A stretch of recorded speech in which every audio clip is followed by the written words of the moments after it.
David Jaffe WD6T is an American composer, performer, computer music innovator, software developer, and author. He has composed over 90 works for orchestra, chorus, chamber ensembles, and electronics, and is renowned for his works such as Silicon Valley Breakdown, regarded as a landmark of computer music. His achievements include the development of the next music kit for Steve Jobs. He has taught at Princeton, Stanford, Melbourne universities, and at UC San Diego. But more specific to our conversation, David is a devoted ham radio contester, and I'm actually interested in hearing all about this. It's always fascinating to me to know what people do outside of the world of ham radio, so we'll probably delve into that first. David, welcome to the show. Thanks, Kevin. So let's get first into your composing and your work with software development. I'm fascinated by this. What was the genesis of that work, and tell me more about it? I had an early interest in technical matters. My father was a electrical engineer, or actually an electrochemist. He worked for the Thomas A. Edison Company. That was the son of Edison at the time in West Orange, New Jersey. And so as a kid, I would go down there and you'd show me all the chemicals and everything. And so early on, I started messing around with model railroads and trying to automate them with relays and cams and such. And also, he was a musician. He played the mandolin. So I started playing violin at a fairly early age. That eventually led to ham radio, which I can talk about. And then somehow later on, the music and technical interests found a perfect match in terms of electronic music and computer music. Well, tell me more about the electronic music, because frankly, I don't quite understand it. But when I look back through some of the information about David Jaffe online, it's pretty impressive. What got you started there? What made you think that you could use a computer to do what you do? Before using computers, it was all analog. So the kinds of things that we use in radio, oscillators, filters, amplifiers, etc., compressors are all also used in electronic music. And the early synthesizers were all analog. You'd patch them together with patch cords. They wouldn't even have a keyboard. So it would be a bunch of knobs and patch cords. And I did that when I was studying composition at Bennington College, and also before that at Ithaca College School of Music. But the frustrating thing was that you could never repeat anything. You'd go in there, plug in 50 patch cords, turn the knobs wherever they were, get some interesting sound, record it, and that was it. If you tried to duplicate it the next day, no chance, especially when you have nonlinearities and things in your patches. So it seemed to me that computers were the future.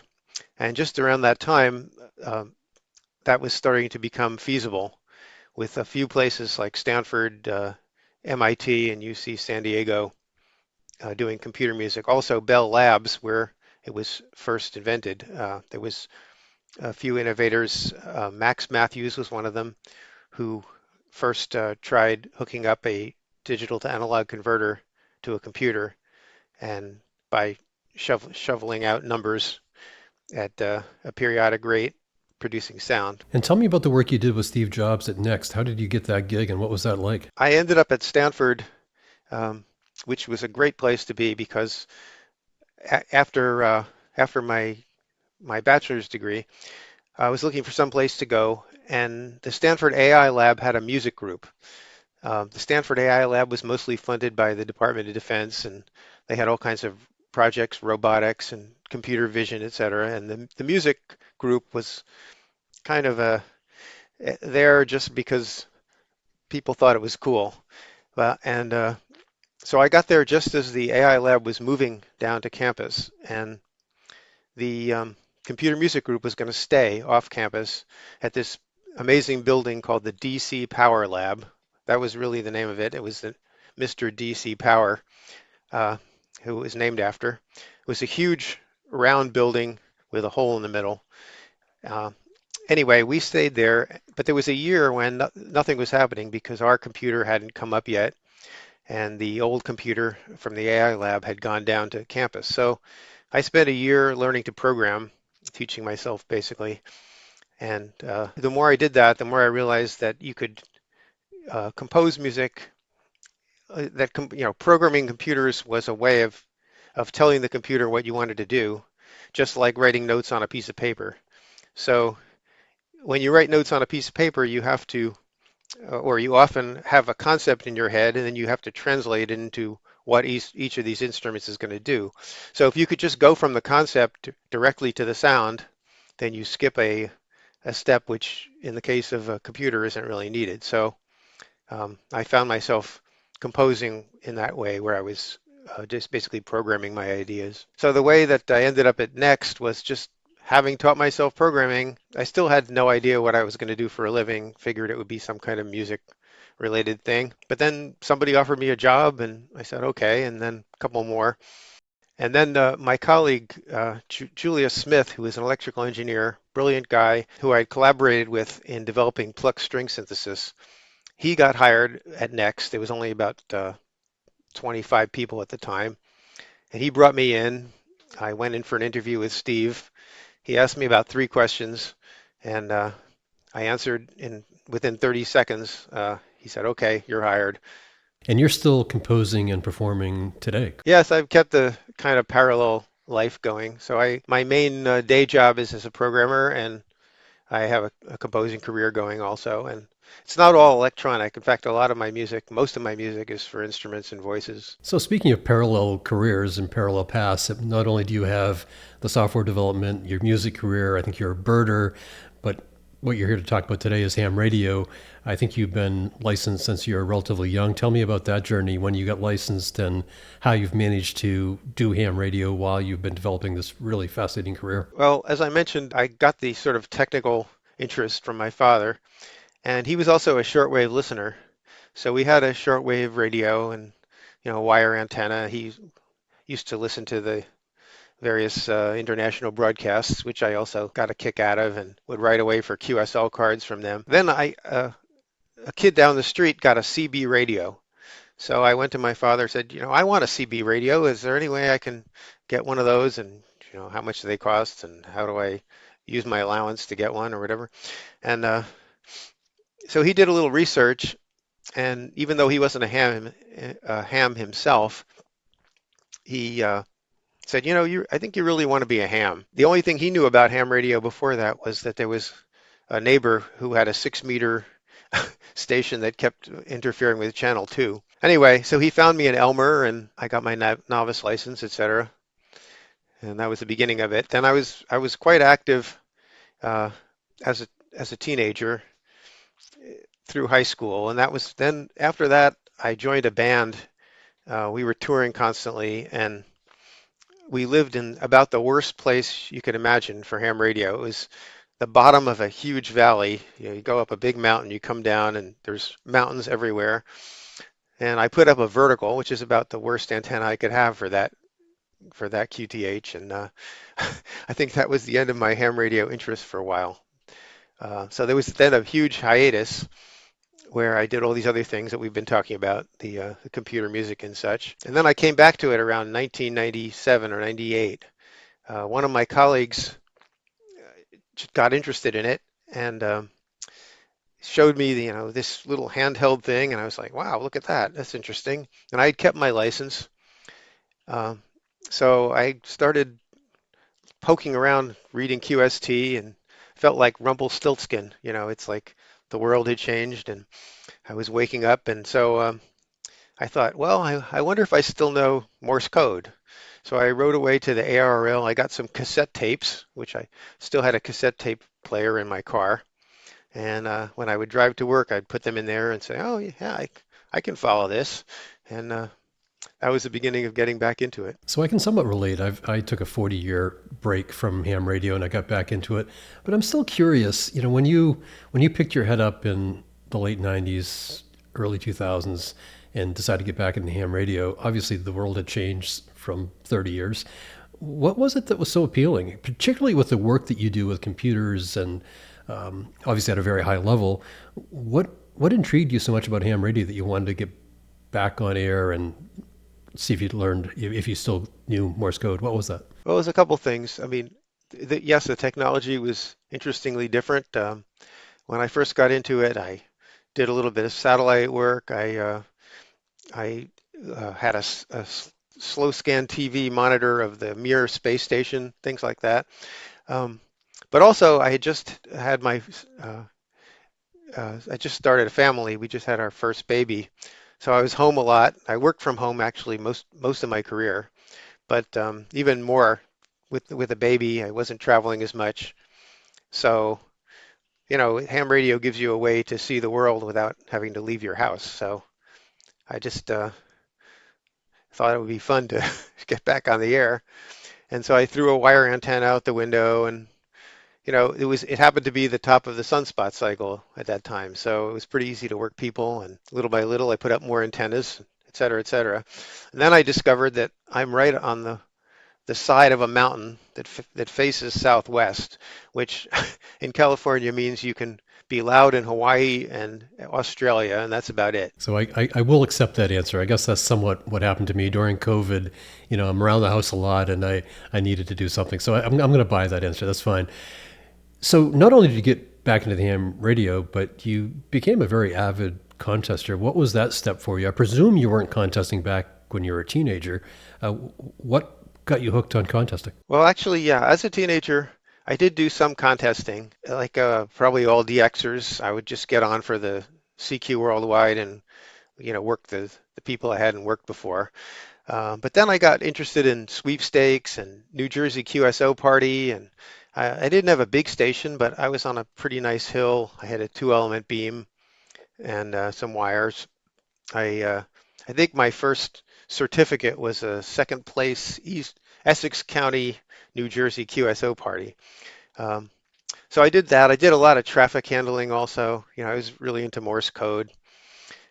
But then what happened was when I got back into ham radio, I figured out that you could do RTTY with a computer now. That really amazed me because I had never done any RTTY because in the old days you needed a giant uh, contraption. So I did a few RTTY contests and got into contesting as much as I could from my small home station. Then the world became a noisier place around 2010, and I had worked more DX, and so I wasn't needing as much. But it seemed like every time I turned on the radio, it was just a bunch of noise, and so I'd turn it off again. And part of that was that I had installed new lights in my house and hadn't figured out that they were part of the problem, but that wasn't the only problem. So there was another lull in my ham radio log from about 2010 to about 2016. And then, sort of on a whim, I joined the California Contest Club, which I had known about, but it was really a revelation because I went to a couple meetings and met all these amazing people, Hall of Famers, and they have a newsletter and they like to interview the new people. So they did a little interview with me and they said, well, what are your interests? And I said, well, I'd sort of like to operate a multi sometime because I had never done it. It was just something I threw out there. And the next thing I knew, I get an email from Ken, N6RO, saying, sure, come on over. So that was a revelation because I had never operated at a giant station like that before. And of course, being at a big station is exciting and opens up a lot of possibilities. So that got me more into it. I still operated from my home station and managed to win a few things even from there, the small things like 7QP. But the more I did it, the more I got into it. And then, like a lot of people, when COVID hit, I was home all the time and did it even more. So tell me about that first multi experience. Was that a multi or multi two? What was that? Most of what N6RO does is multi-multi. Ken's a big fan of that. The station is set up for that, and he doesn't like dealing with with band change limits and such.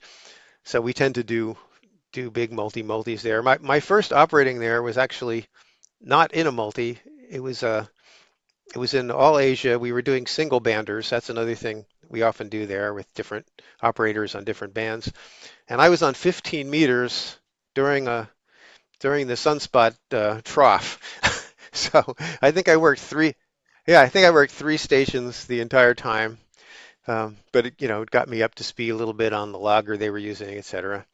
And after that, I don't remember exactly what the first contest was, but there was a few memorable ones. One of them was CQ Worldwide when I was on 160, and this was during again the bottom of the sunspot cycle, and it was about the most amazing 160 meter experience I've ever had. Where worked something like 70 countries from the West Coast, which is quite astounding.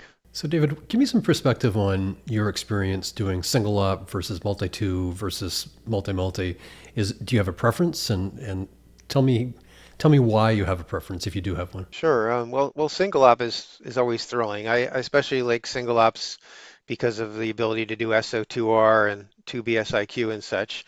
Um, but multis also have a lot of great advantages. I mean, if you're typically in a multi, the way most of the big stations do it, though not all, is they put one op on a band or maybe two ops on a band, and because of that, you see the band from the beginning to the end. So you see it when it's just barely, there's this the band map is flat, you don't see anything, and then you start hearing signals, and so you really have to understand the propagation on that band and when to turn the antennas where, and you stick it out until the band is coughing blood and then finally dies. Uh, that could be really interesting. On the other hand, multi-two and multi-single, you have to make band change decisions, and that can be really interesting too. So I don't know. I like all the different ways of operating. Um, multi-two and multi-single it's more often to have in-band, and in-band can be a lot of fun. When I did P40L recently, we had an in-band station. We were multi-single, and working with a partner was fairly new to me. I haven't done that much of it, so I found it really intriguing and challenging in its own way. So, how does the 48 hours play into your decision to do single op versus a multi-multi? Yeah, I'm not a great uh, long-term op person. I did IARU as a single op at W7RN and set a record CW. Um, at least it was a record as of last year. I haven't checked this year, but even that, 24 hours is about my limit, I think. So when I'm operating a multi, I get to have some sleep, maybe not a lot of sleep, but it's nice to have some sleep.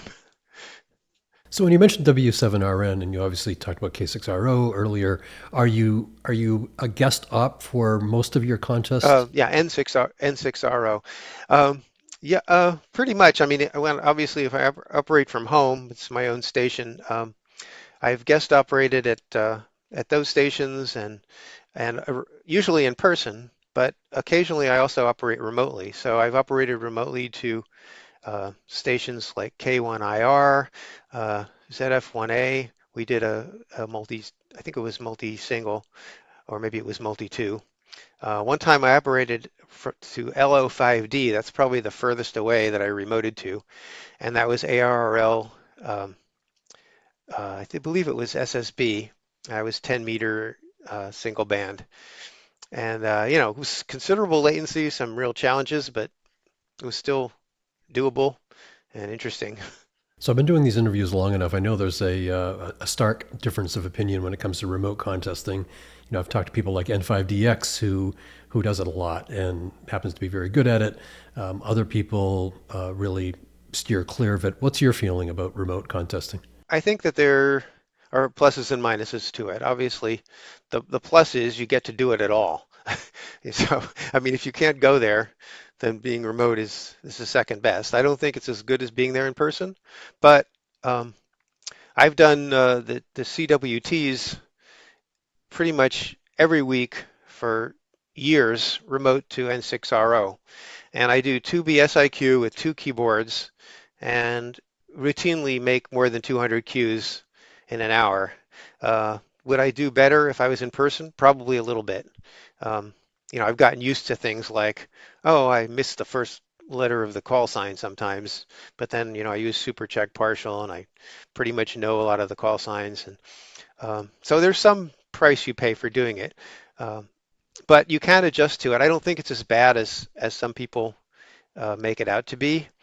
It also totally depends on the details of the remote.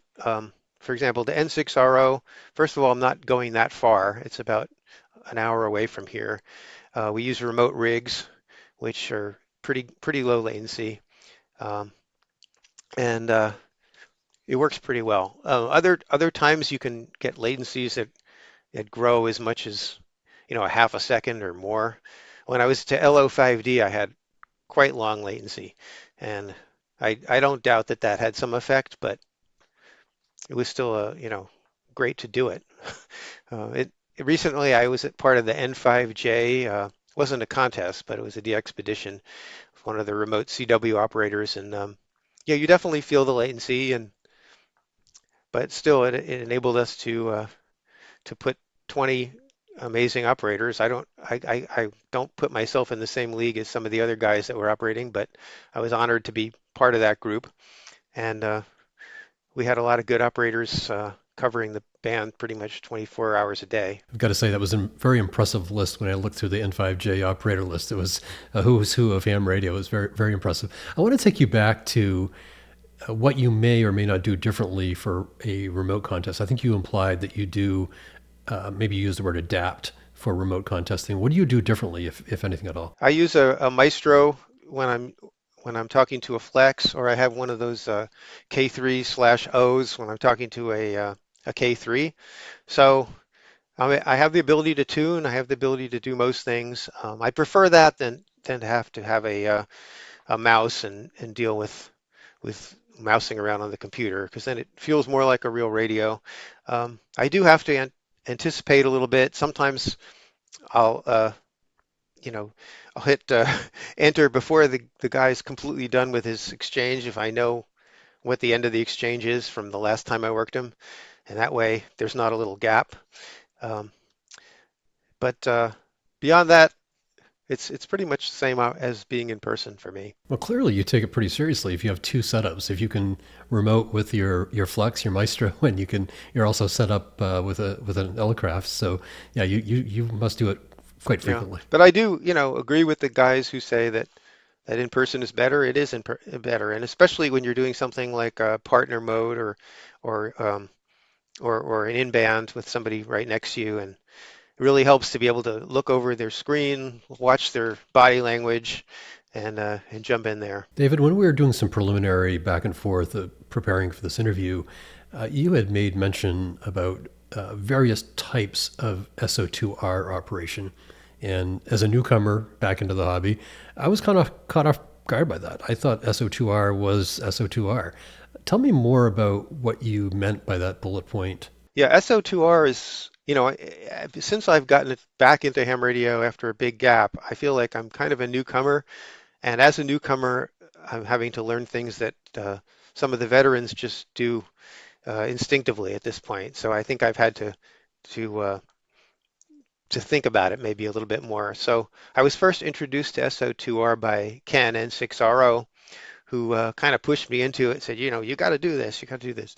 So the first contest I did was RIDI, which is about the easiest SO2R you can do because you don't have to copy anything. And even that I found challenging the first time. But so okay, I would make there's like a little taxonomy of SO2Rs, and they totally depend on the kind of contest.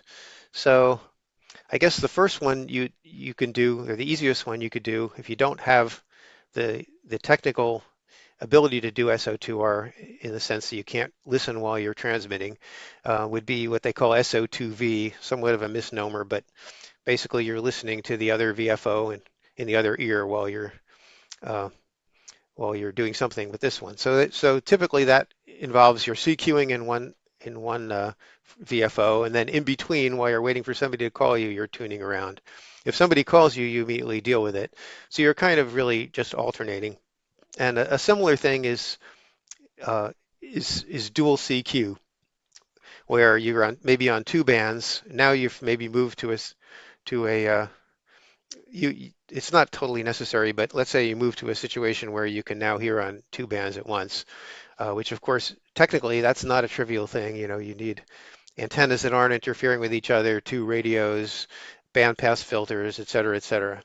Um, But anyway, if you have the real estate and the money and the ingenuity and the time and everything, and you've done all that, now this you get to sort of classic SO2R where you're CQing on whichever the most active band is and tuning around on the other band looking for people to work, or if you're assisted, you could be clicking around and looking for people to work.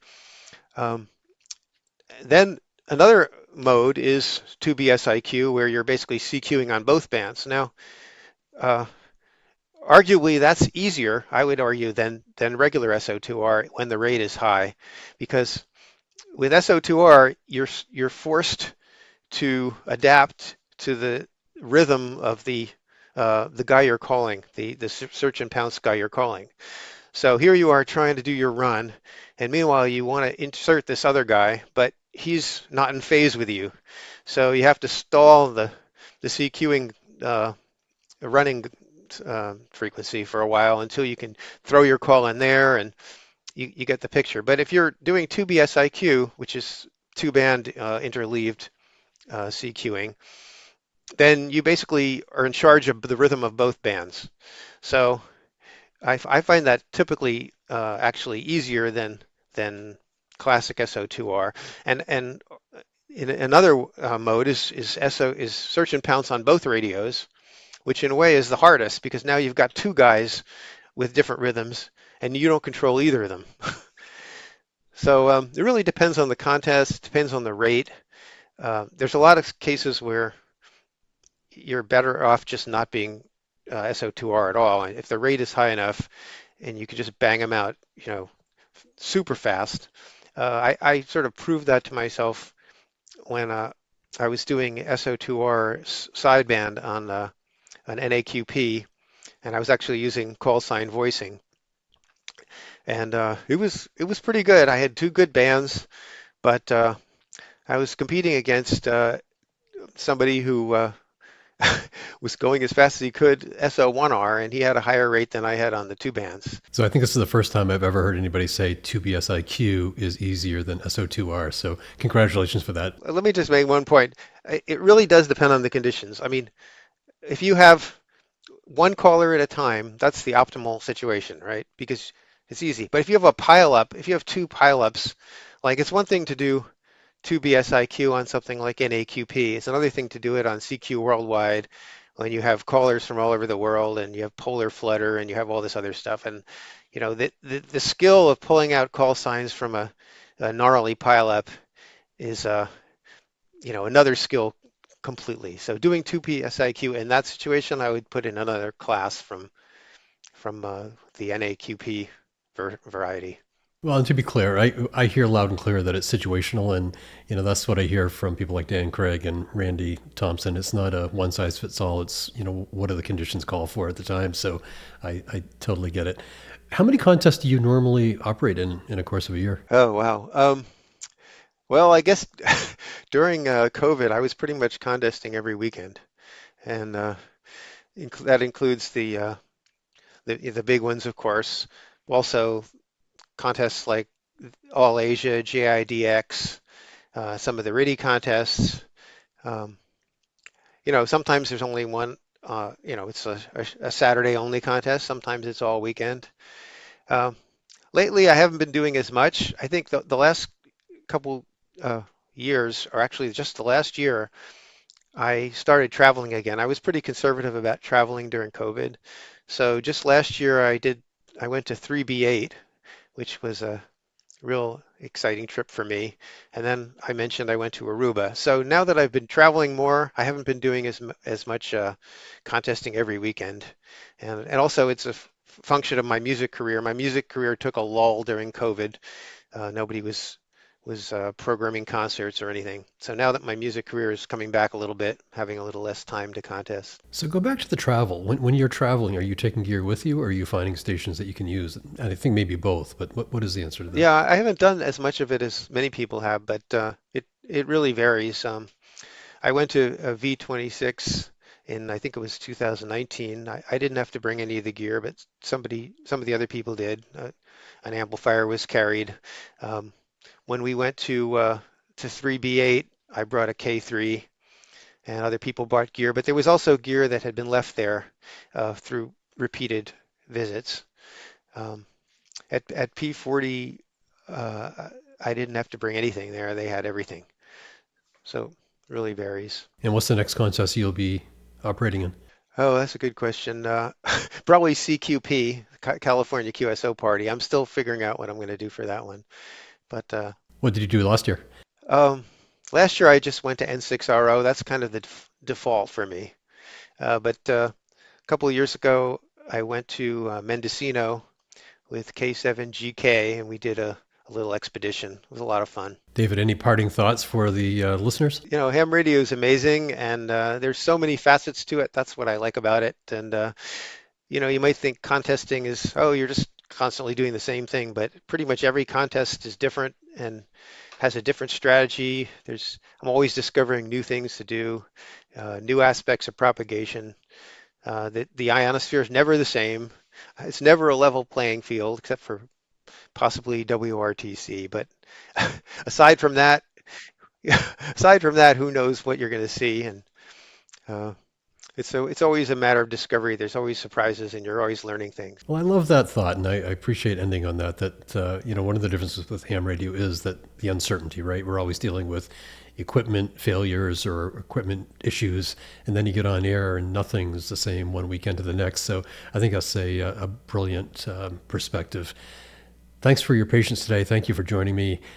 For the listeners, I'm in a hotel in New Brunswick, Canada, and David has patiently allowed me to set up here and get things figured out. Thank you, David. Thanks for joining me. Oh, you're welcome. It's been my pleasure. Okay, I put in a plug for my website. Okay, it's Jaffe, Jaf like Frank, F like Frank E.com. My name is Kevin Thomas, W1DED. I've been talking to David Jaffe, WD6T. Sounds like you'll hear him on during the California QSO Party and almost certainly the CQ Worldwide contest. Thanks again, David. Thanks.